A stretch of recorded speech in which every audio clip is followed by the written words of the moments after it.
This meeting is being recorded. Good evening, ladies and gentlemen. I am Komal, the moderator for this conference call.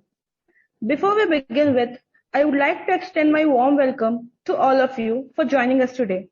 On behalf of the management, we have with us today Mr. Vineet Agarwal, Managing Director, and Mr. Ashish Tiwari, Group CFO. At this moment, all participants are in listen-only mode. At the time of questions and answer session, participants can use the raise hand feature in Zoom call and wait for his or her turn to ask question. Please note that this conference is being recorded. I would now request Mr. Ashish Tiwari to embark on this meeting. Thank you, and over to you, sir. Thank you, Komal, and good evening to all of you. And I am extending my sincere thanks to you for joining this call in between your busy schedule of results and call season. We will begin with the highlights for Q3 and then followed by the question and answer session. Now I am inviting Mr. Agarwal for his opening remarks and highlights. Thank you. Over to you, sir. Thank you, Komal. Thank you, Ashish, and good afternoon, good evening, actually, ladies and gentlemen. Thank you again for joining us today to this quarterly investor call. Since many of you already know a lot about the company, I will not get into very specific details, but we'll take you through the broad highlights and look forward to your question and answers. The company recorded record profits in this quarter in terms of its businesses. We have been able to grow the businesses both in the revenue side and on the profitability side quite robustly, given that there were in the Q3 of FY22, we did see issues towards the end where things started to slow down a little bit. Overall, the strength of the company, which is diversified offerings of logistics services, has definitely helped to mitigate many of the challenges that are there currently from a logistics perspective in the environment. The company has also been able to manage its liquidity quite well, and we've been able to reduce our debt levels, which were at 400 crores about 2 years ago, to virtually zero. It's about 50 odd crores, but we also have about 50 odd crores of cash on the books right now. Given that and the fact that supply chain related and logistics related interest has been increasing in the last few months, we definitely see that the next few quarters to be quite interesting as well as rewarding. If you see this particular slide, Q3 was marginally higher in terms of revenues, but we'll go back to that later on. I'll go specifically now to division-wise, where I'll talk about specific activities that have happened in each of the divisions. The freight business has grown by about 8%. I think we have to take in view that Q3 of FY21 was very strong because there was a lot of pent-up demand coming from the first wave, and we saw a lot of push towards inventory stocking, etc. Some of that did happen in Q3 of FY22 as well, but we did see that around Diwali things tend to slow down, and but it did pick up towards the end of the year, end of the calendar year. Margins have been maintained. Our guidance towards the FTL-LTL split has been maintained, and I think we should definitely be higher than last year in terms of the FTL-LTL split also. Overall, freight rates across the system has been moderated only towards the end of the quarter because of the excise cuts that happened around Diwali. But otherwise, freight rates have tended to move up across in many areas right now. With the division being completely asset light and only working capital as the capital employed, we see that the ROCs will continue to improve as the mix is also changing in that business. The next division I'm talking about is supply chain division. Here, this is the business that has recorded negative growth between the quarters, between last year, the same quarter. Again, we had a very, very strong pent-up demand that pushed heavy sales of the automotive side of our business, be it the automotive industrials or automotive mobility side in the quarter 3 FY21. Some of that, as you all are well aware, that with the crisis in the semiconductor sector, as well as the fact that there has been several elections that are coming up in the northern states, agriculture-related automobile movements or tractors and so on and so forth have been quite less. The division also had a negative EBITDA growth. However, the margins have been maintained at the same levels. Over the full 9 months, of course, the business remains stable with its profitability. The receivables have also been very well controlled, and it is at a nominal level as it has been in the past. In terms of the demand that we are seeing is that there are customer interest has started to increase now when we are seeing that they're looking for the next financial year. So we are seeing there is a demand coming up in the next few months. In terms of the warehousing space, I have repeated that currently we are optimizing the space that we have. We're trying to see how we can best utilize the space for our clients rather than going for expansion, so that they also get the benefit and we are able to create stickiness with them. Though a few yards, etc., have been added in the last quarter, but we will see some of that impact more so towards the end of the financial year. We recorded record results in our CVS business. It has grown by almost 50% in the last quarter, and of course by more than 50% in the 9 months. The margins have also more or less doubled because of essentially the return cargo business that we are getting from Myanmar. It is quite unpredictable because the earlier in the extension had happened till 31st March for pulses to be imported from Myanmar. We do not know what's the status that will be there in FY23, but currently we do see some visibility in Q4. However, it is limited. We also have several of our ships that will be under dry dock in this month, in this quarter. So we cannot really predict what will happen with Q4. But in terms of Q3, the fact that there was, although we did have 2 ships that went for dry docks, one after the other, we were able to still make up the margins in the quarter itself. On the West Coast, we've seen some increase in freight rates, and that is certainly going to help us going forward as well. Shipping prices internationally, as we know, have moderated a little bit, but they still continue to remain very, very high, which means that ship prices and container rates are also extremely high. That is, acquisition of containers is very, very high.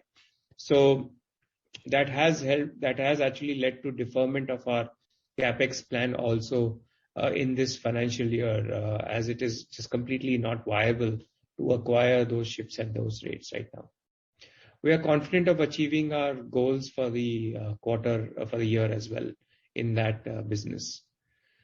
In terms of the JVs, all the JVs have been doing relatively well. Concall joint venture, we had a slightly negative growth. Last year, up to this period, we had good growth because of the first wave where cargo shifted from road to rail and to sea. But we are seeing that some of the demand that had become permanent continues to remain there, and we will see growth coming in the next few months now also in this business. The cold chain business has grown quite well at about 78%, and our trans-system business has grown by 50+% in terms of its revenue, and profitability has also been maintained and grown also. Overall, for the 9 months at a Concall level, business is up by about 23%, and profitability, that is PAT level, is about 143%. We have exceeded last year's full year numbers, of course, at a Concall level also. At the standalone level also, the profitability is at 137% growth over the last 9 months of the previous financial year. In terms of an outlook, as I had also indicated in the last call, that we are a bit cautious depending upon the third wave. We do maintain the revenue and the profitability guidance, but I think clearly we are much higher than that, and I do hope that we are able to keep up this momentum. But we do see a little bit trends towards a slowdown right now with demand in some sectors, but that remains to be seen. I already mentioned that there is the deferment of capex for the financial year related to the shipping. These are all our comments. We'll be very happy to take questions. Thank you. Thank you, sir. Thank you, sir, for the valuable insights. Ladies and gentlemen, we will now begin with the questions and answer round. If you have any question, please use raise hand feature in the Zoom call. I would request you to start with your name and organization name, followed by your question. So the first question is from Mr. Preet Nagarset. Sir, please go ahead.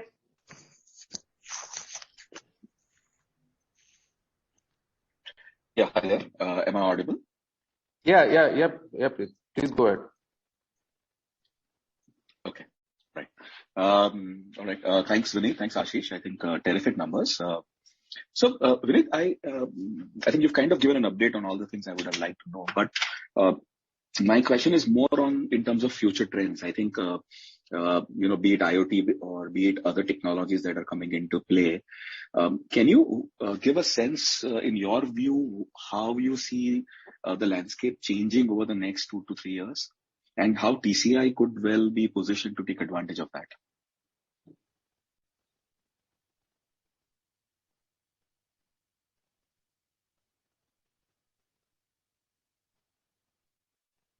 Sorry, I was on mute. I'm saying from a technology perspective, a lot of things seem to be quite hygiene when it comes to tracking or to use of IoT in our various applications, whether it is cold chain related or whether it is related to other applications.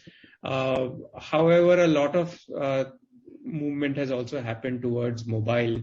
So a lot of our applications, both for internal workflow management as well as for external customer interface, does exist through our mobile apps. Other than that, the other things that are being built from a supplier management perspective or from a again detailed customer relationship management, whether it is control towers or whether it is a single window solution for them, are all operational and continuously being developed or rather expanded, as I would say. So the certain base things are there, which are all hygiene, from disaster recovery to the right kind of cybersecurity to having the right databases like Oracle, MongoDB, etc. And then on top of that, of course, all kinds of applications are being built. So, Vineet, the point being is that do you see all these initiatives leading to more market share gain from the unorganized sector? Well, certainly, I think, unorganized sector, I think is not just because of technology, but also because of compliance. That is a major factor where the business tends to shift. There are companies who were working with unorganized sector and are wanting to now work with organized companies because either they're looking for input credit in some cases, or they're looking for ensuring that if they're sending their e-way bills, it is all through companies like ours where there is a certain semblance of compliance. So that is a big confidence. And the second, aspect of shift from unorganized sector to the organized sector like ours is also national network. That is very critical because most of the people have been working at the more at a regional level. So that has helped us also to attract some market share. Right. Okay. Lastly, the last thing I would like to know is that do we see us being able to at least stay on track for the kind of Q4 we normally have because of the third wave being impacting, especially in January and some slowdown? Do you see that kind of momentum continue as Q4 is normally the best quarter for the company? Yeah, I think it's a little difficult to say right now because we do sense a bit of slowdown, especially in the automotive side. Clearly, demand gets hit the moment some wave starts because any kind of discretionary spending tends to stop. So that can have an impact on both consumer durables, consumer products, and of course the automotive sector as well. So some of that can be there for sure. I do believe that the other sectors should be normally robust. Maybe not as much as Q4 last year, but certainly certainly should be better only from last year. Right. Okay. Thank you. Wish you all the best. Thank you. Thank you, sir. The next question is from Mr. Alok Diora. Sir, please go ahead. Yeah, hi, good evening.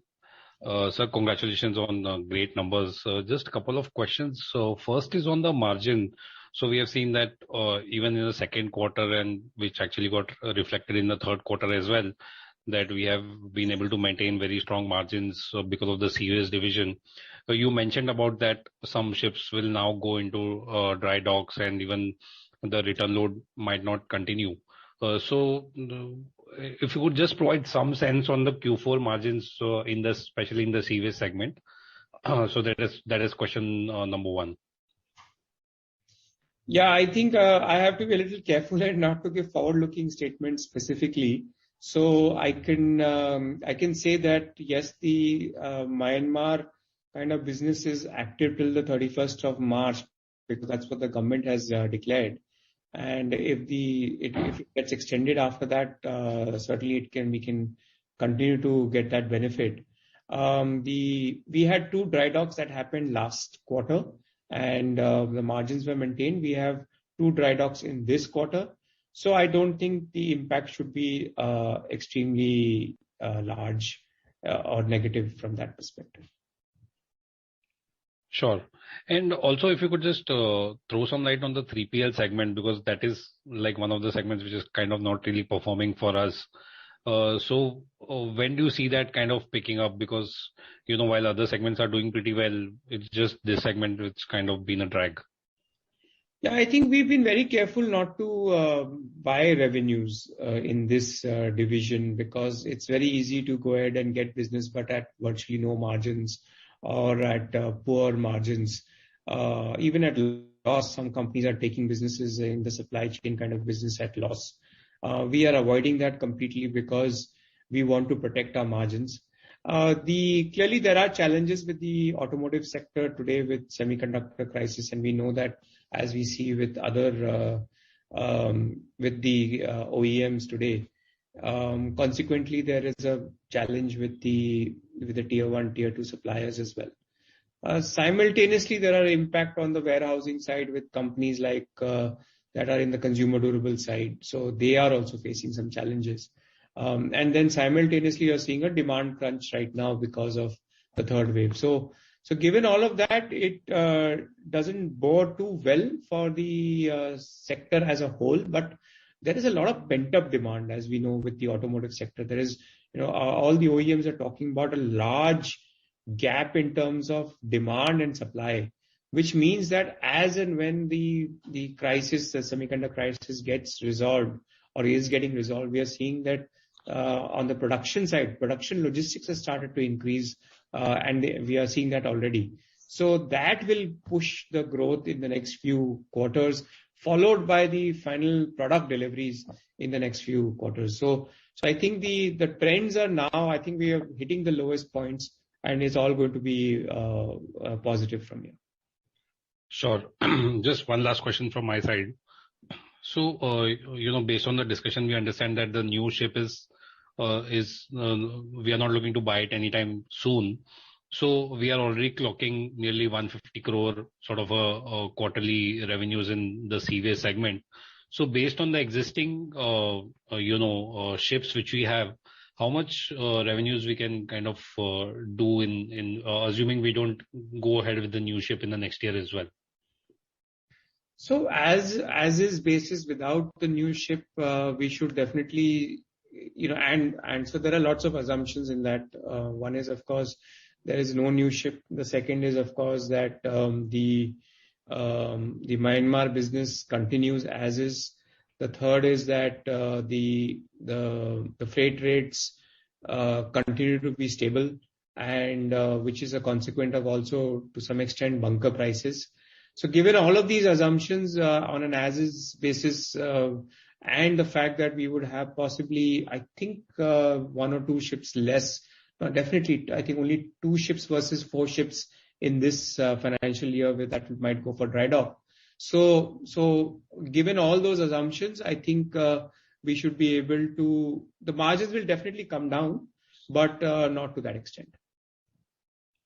Sure. Actually, I was asking about the revenues. I mean, how much growth? And I think revenues also, again, assuming the business from Myanmar continues, it might go on. But so it's a large assumption there, since it is a significant portion of our profitability. Got it.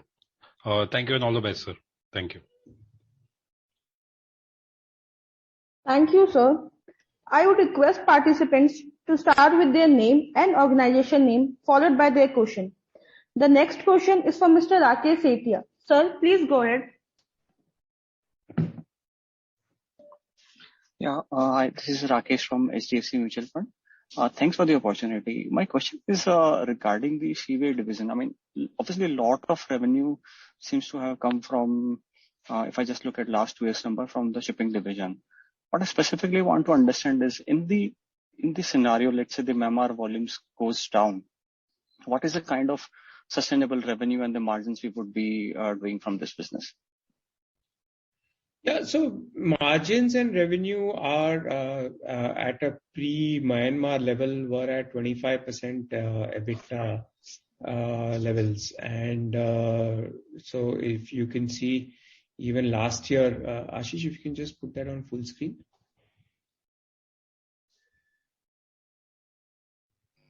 So if you see over here, the 9-month last year was at 28% EBITDA. I think those are the kind of numbers that are quite reasonable and without Myanmar numbers. So 25 to 30% is what we've always maintained. I think the additional benefit we have is that because we've been able to get good cash flows, we've been able to pay off all the loans related to our shipping business. So we have no interest that is being incurred here. So that is the other benefit that we will see. So I think this maintenance of 25-30% gross margin, EBITDA margins without any Myanmar business is quite reasonable. Secondly, the dry docks are going to be lesser next year. So that's the other advantage that we see. And yeah. So just to understand this better, so if I look at this quarter's number, so let's say shipping has done roughly about 148 crores of revenue, and last year same quarter you had about 104 crores. Does the incremental revenue has largely come from the Myanmar portion? Would that be a correct understanding? No, not exactly. I think it's a combination of the fact that the rates have also increased as between the last year and this year on the West Coast, as well as on the East Coast also. Some rates have increased. So there is a benefit of value growth and also certain amount of volume growth that has also happened. We've been able to turn around the ships better also. So I would not attribute the entire excess revenue, the increase in revenue between last quarter, last financial year, and last quarter this financial year. Any color you want to give on how the volume and the value growth has been ex Myanmar, just to understand, how the shipping division doing, let's say, relatively speaking, on a year-on-year basis? I think it sometimes gets a little difficult to do that because sometimes the ship is going, let's say, on the east coast all the way to Port Blair and then dropping off containers and going to Myanmar and bringing back containers, right? So that could also happen sometimes on the return cargo, and sometimes the ship goes directly to Myanmar and comes back. So difficult to split that all the time, but I would possibly think that there was an equal amount of increase in terms of both volume and value growth. Okay. And one last question on the supply chain division. When should we expect the growth to pick up again? Because when I look at, let's say, look at your numbers in this quarter and go slightly far in the history, the number seems to be largely flat. So any particular reason you would want to attribute, or what needs to change for this growth to sort of accelerate? Well, I think, we've been hit by the auto sector to some extent in the last few quarters. One was firstly the changeover from BS to BS6 was one trigger that happened pre-pandemic, and then subsequently, once the pandemic hit, there was issues. Then we had some growth because of pent-up demand, and now we have this semiconductor shortage. So it's been a series of a lot of macro events that have really impacted that division, and I think it possibly will continue in this quarter. But I think Q1 onwards, next financial year, is what we are also getting an indication from all the OEMs that the pent-up demand is so high that it should start catching up. And we're also seeing interesting developments in the EV sector, for example, where we are also doing work, and those growth we should start capturing. And just a follow-up to the same, X of automotive, what growth one should expect, or what are your plans regarding the SCM business?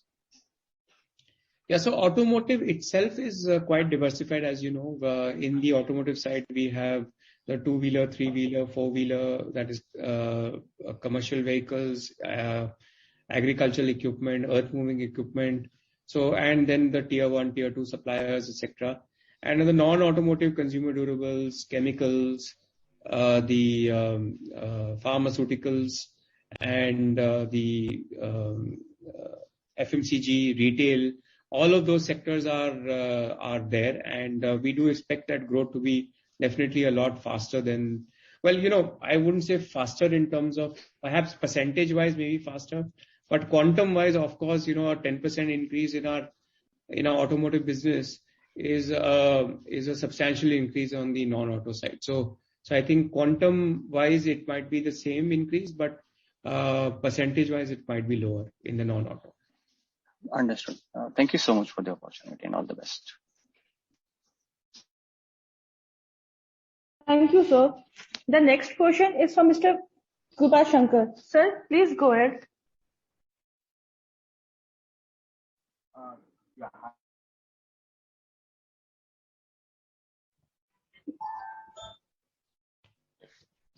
Mr. Krupa Shankar, are you there?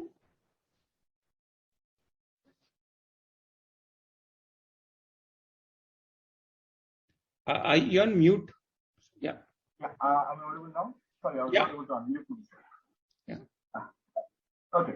Thank you for the opportunity. I have a couple. Your audio is very low.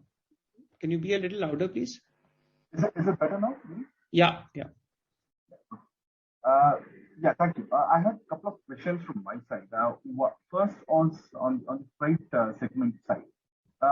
Can you tell me, so you've seen that the margins have improved sequentially, while the LTL to FTL mix has fairly remained same. So can you throw a bit light on what has driven this margin improvement? Sure. So I think one is that the mix is maintained, and in fact the mix is changing. So towards, I think we should definitely reach 34% this year. And the other factor is capacity overall. There are hubs that are there, and the utilization has increased with business volume increasing as well. Some contracts have been quite favorable for us as well. So overall, the business has picked up, and I think that helps us to maintain the margins overall. Some places, freight rates, as I said, freight rates don't have a direct impact because they don't have a negative impact. Sometimes they do have a positive impact, but I wouldn't attribute much to freight rates, more so to volume increase. But usually, LTL, the utilization of the truck is typically 100% when it moves from hub to hub. And in addition to this, while on a sequential basis, while the LTL versus FTL mix has remained similar, still I'm not that clear as to what has driven 50 basis points in EBIT margin improvement. Yeah, it's essentially see what happened in the first few months of the last year compared to last year. The volumes were not there, and hence there was the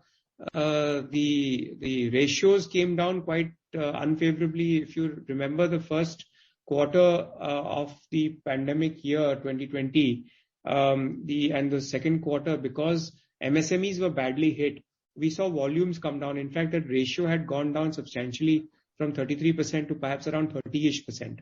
And that started to pick up from Q3 onwards, FY21. And then we saw that growth happen. So that is exactly what is getting reflected here also, that in the last year, we did not have that kind of volumes in the LTL side of the business also.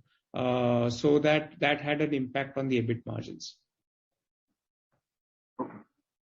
So moving on to the FCA side. I can't hear Mr. Kripashankar. Can you be a little louder, please? Sorry, is this better? Yeah. Okay. Moving on to the SCS side of things. You did mention that there's going to be a automotive rake addition in the third quarter, but the updated ticket numbers don't indicate otherwise. Is there addition coming in this year, and what is your general update on the capex for this year? On the capex, you said? Yes, that's right. Right. Okay. So yes, in this year also, we have a plan to add one more rake that should happen possibly in the next 2 months. And in terms of the capex, we don't have any major fleet additions that are being planned right now. Perhaps next year, based on contracts and based on replacement, so that we will plan out in the next month or two and then release that. But yes, the crisis with the automotive sector is a little bit is much more than what we had thought it would be. We were expecting better demand, better supply rather, and then for better movement. But unfortunately, that did not happen. So we got hit in the Q3 for the supply chain business. Okay. That's it from my side. Thank you. And all the best. Thank you. Thank you, sir. The next question is from Mr. Srinivas Shesadil. Sir, please go ahead. Yeah. Hi, Vineet. Ashish. Hope all well. Yes, sir. Thank you. Yeah. Yeah. So I had a couple of questions more centered around the JVs. So the first is on the cold chain. Maybe if you can just update on your plans there, because the current year we've seen a good ramp up and probably growing ahead of the plan that you indicated for this business. So broadly, what's happening, and how do we kind of are we looking at a more rapid scale up than the 25-30% kind of a growth target that we had in mind earlier? That was the first question. Yeah, I think, it's a lot of changes have started to happen in this business generally. And the reason why, one is that our business is still very small in terms of its size. So the growth numbers do look quite large. The opportunity is large. There is a lot of customers who are looking for solutions. And I think the quality solutions that we are providing has definitely given the market confidence, given the market a lot of confidence that we can take up large accounts and large businesses. So, and then the addition of the joint venture has now started to also help us with that they also do bring in certain clients and discussions are on with many of them. So we do see that the business should keep up its momentum. Typically many of these businesses in our experience has been that you'll see a huge amount of growth in 1 year and then it'll taper off a little bit.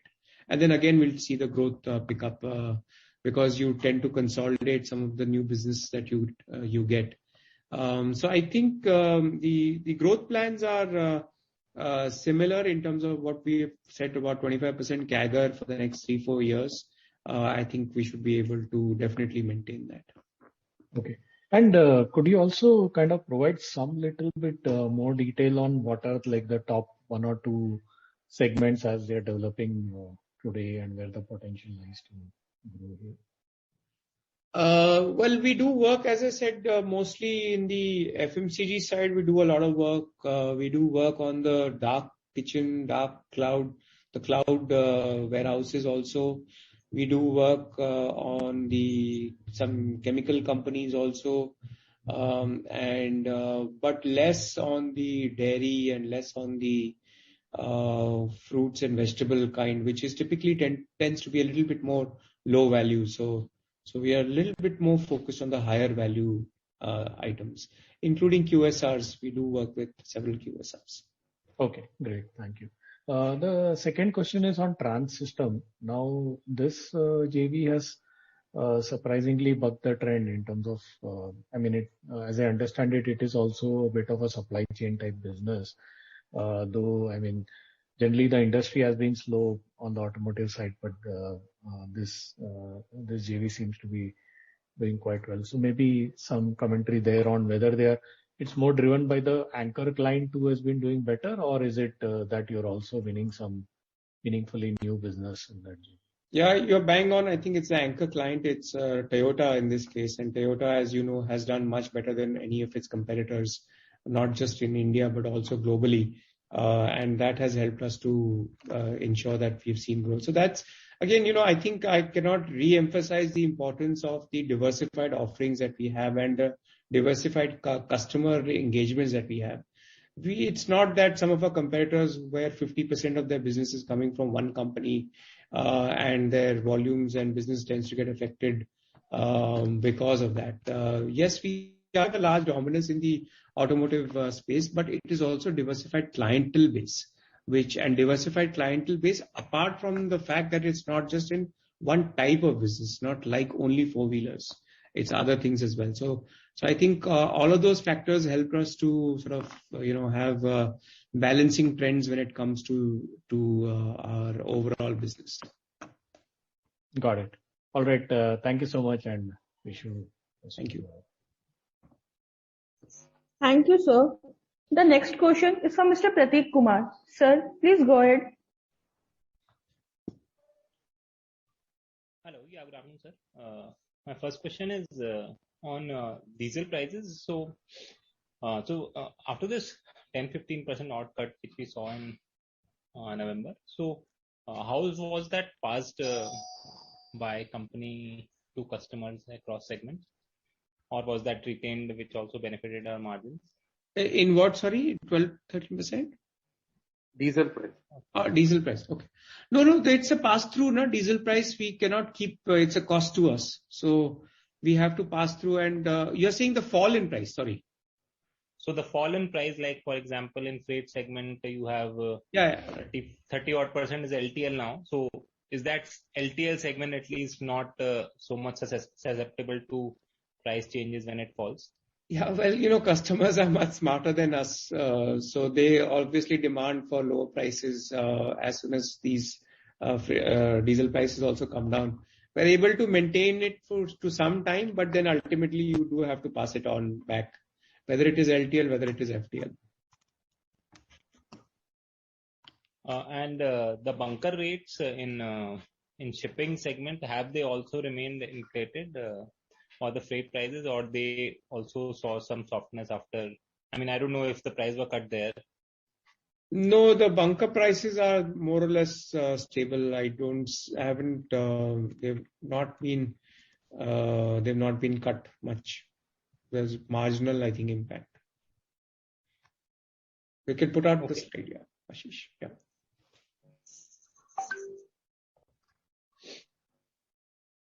Okay, and you mentioned about there's some slowdown in some sectors of late, which may be due to the wave 3, which you've also heard from some of the other companies. So, is it possible to just detail a bit more that the whole January is sort of very slow, or earlier it was slow and now things may be normalizing, so things are better? Yeah, well, I think certainly the consumer discretionary kind of sectors have seen some impact, whether it is apparel, whether it is consumer durables, automobile, of course, we know that. I think this will possibly continue as and when there is a lot more confidence that we can go ahead and spend. I don't see any kind of a major festival season also coming up that can drive some kind of push towards consumption. But I think let's see what the budget comes out. But nevertheless, I think overall it is the positive news is that the capex, some of the industrial sector kind of movements do continue, because the government spending continues in the sectors overall, whether it is on the infrastructure side or some completion of projects, etc. So that is pushing the industrials to some extent, and I've not seen any kind of major slowdown or any kind of orders that have been cut there. Steel remains more or less okay, not softening yet too much. Again, I think driven by infrastructure spending. So I think overall some areas we are seeing a bit of slowdown, but I'm hoping they will start catching up towards the end of the quarter. March is typically the best quarter also, because I think a lot of the Indian companies are trying to close their books, so there's a push towards sales. Yeah, but last year we had a really high base of 900 crore on revenues for Q4 for consolidated operations. So when we say slowdown, it's on year-on-year growth, which anyway is looks slow for this quarter because of better base.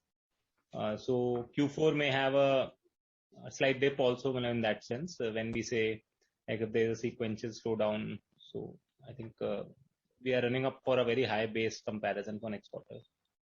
Truly, I think you're right. The base is high, but I think there is a certain momentum in certain businesses. I think we should catch up some of that growth also. And that's why, I think in Q2 when we were discussing how Q3 and Q4 will be, and when we are moving towards a little bit more moderated growth, I think those questions came up, why so moderated? But I think this base effect is going to play out a little bit. Okay, and one question on capex. So we have incurred only 19 crore. So what is the number for this year now, including rake investment and other? I think we should look at around 50 to 60 crores, in between that number. Possibly we have certain capex that is underway right now, and hopefully, and they will come about in Q4. So we should hit close to 250 crores. And when we say that shipping prices are very high, which we anyway know, so when we are looking to spend 60 to 80 crores on ship, so what would be current spot prices, which are really deterrent for us to buy that particular ship? 3 to 4 times more than what we paid for the same ship. So it's just absolutely insane. Just doesn't make sense at this current levels. So 250 crore odd, 250 crore odd would be. No, I think, so if it was 50, 60 crores, we're talking about, so easily 150 crores, 20, the same. I think the ship that we bought for 6 million is available for 20 million. So Right. Okay. 200 crores. Right. yeah. Okay. Sure, sir. Thanks for your response. I'll get back. Thank you. Thank you, sir. The next question is from Mr. Alok Deora. Sir, please go ahead. Yes, sir. Just a follow-up question. This looking at the way you just mentioned about the ship price being almost more than 3x. Do you see any chance of we buying a ship even in FY23? Yes, I think so, because I think some of this pricing will tend to moderate as we go forward. Because the global expectation is that post this March, April, things should start slowing down a little bit in terms of pricing. It might still remain higher. It will remain higher for sure, because the new capacity that has been ordered by the shipping lines, etc., will only come on stream in end of FY22. That is a calendar year. That is the end of FY22, December or early next year. And so that will have an impact a little more slowly. But pricing will perhaps come down, hopefully by 20, 30, 40%. So might be a little bit more attractive at that time. Sure. And also a slightly broader question. Over the near to medium term, how is the competition you're looking at in across key segments? If we look at the freight segment or even the 3PL, what's the competition like which we are looking at, and how is it now also in terms of pricing pressure or some of the other aspects, if you can highlight on? Yeah, competitive pressure always remains. I think in all our businesses. The market overall is quite fragmented. So on the freight side, we do work with, get hit by competition on both the FTL and the LTL side. On the supply chain side, there are 2-3 companies that are active and also now looking for IPOs as well. So they are getting a more aggressive in terms of revenue buyouts versus really maintaining profitability. So we do see challenges there. And on the seaways side, a little bit less competition now with, I think everyone has enough on their plates and are quite happy in that sense. So I think competitive pressure is slightly lower. But I would say, if I have to say, the highest competition does remain in the freight business and secondly in the supply chain business. Sure, sir. Just last question, since you mentioned about the IPOs and some of the companies which are getting listed in, say, 1 or 2 quarters. So how are we seeing that competition from their side? I mean, do you think that will kind of reduce or it will further intensify, especially in the 3PL side? No, I don't think, I think ultimately on the 3PL side, what we see is that the quality of your services is what matters, because these are longer term contracts. These are contracts which have a very specific performance clauses built in, or has a requirement of intensity with the client, which comes by experience and which comes by working with multiple types of customers, not just working in with one segment. So I think that means that the intensity will remain. However, I think we would be cautious to not go in for to maintain our margins. I think for us that would be important, and then growth will come simultaneously also with our offerings that we have today. Sure, sir. That's all from my side. Thank you and all the best, sir. Thank you. Thank you, sir. There are no further questions. Now I hand over the floor to Mr. Ashish Tiwari for closing comments. Thank you, Komal, for moderating this call. My sincere thanks to all of you for joining this call. Take care and stay healthy. Thank you. Thank you, everyone. Thank you for joining.